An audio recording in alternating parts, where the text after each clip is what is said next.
Hello, John Bones Jones. My name is Angel Bonilla Jones, and I would like to acknowledge a few good things about you. First things first, you belong to a family of champions. Your superb fighting has gained you the admiration of many fans. You also belong to the Jackson Winklejohn MMA Academy in Albuquerque, New Mexico. You once subdued a mugger who tried to rob an elderly lady, just like Martian Manhunter. That same day you beat Shogun and became the youngest light heavyweight champion and one of the longest reigning.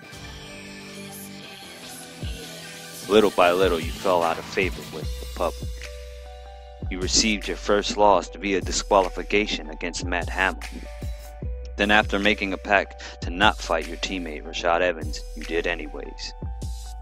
The controversies didn't stop there. On May 19, 2012 in Binghamton, New York, you got arrested for driving under the influence after crashing your Bentley into a pole. I feel sorry for the pole, but thank God it wasn't a person. Then you made history, and not for fighting, but for causing the first cancellation of a pay-per-view. You were scheduled to face Dan Henderson at UFC 151, but he had injured himself during training, and you wisely refused to face last-minute replacement Chael Sonnen. Dana White was extremely upset, as were many UFC fans. Then you fought Gustafsson, which was your toughest match by far. Fans were angered when you refused a rematch. Also, fighters have claimed you purposely poked them in the eyes.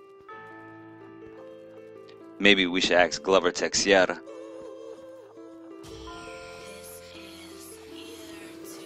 Then you had an altercation with Cormier at a press conference for UFC 178. You began to embrace the bad boy persona. Before your fight with Cormier, a random drug screen tested you positive for cocaine.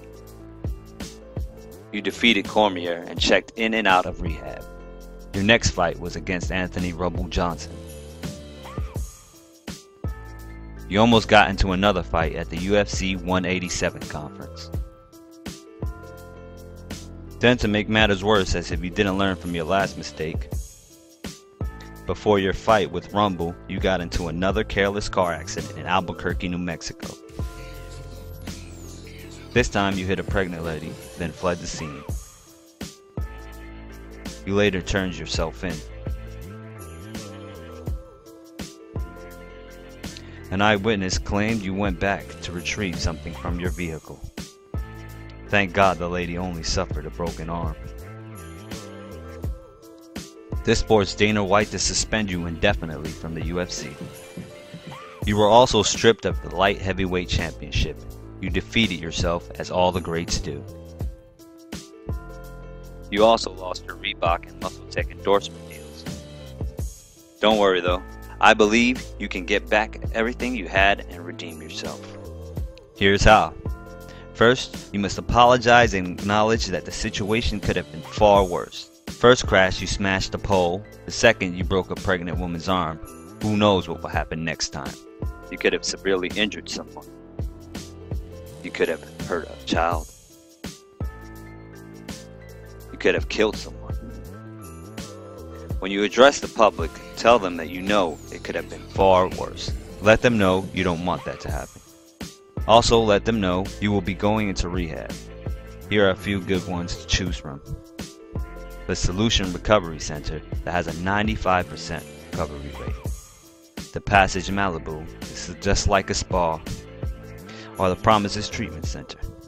After the apology and after the announcement of rehab, you tell the public you would like to fight again and that your proceeds will go to charity. You can pick MAD, Mothers Against Drunk Driving. Or maybe you can choose BRAKE, the road safety charity. Or even Road Peace. Then for your first fight, you should take on the person who you were supposed to face, Anthony Rumble Johnson. I'm pretty sure he's waiting for you. Or maybe you can take on another fight that never happened, Dan Henderson. Or even a rematch with Gustafsson. Hopefully you will like and use this plan. Remember, do it for your family, do it for your fans, do it for yourself, do it for God. Just like it says on your right shoulder, Philippians 4:13.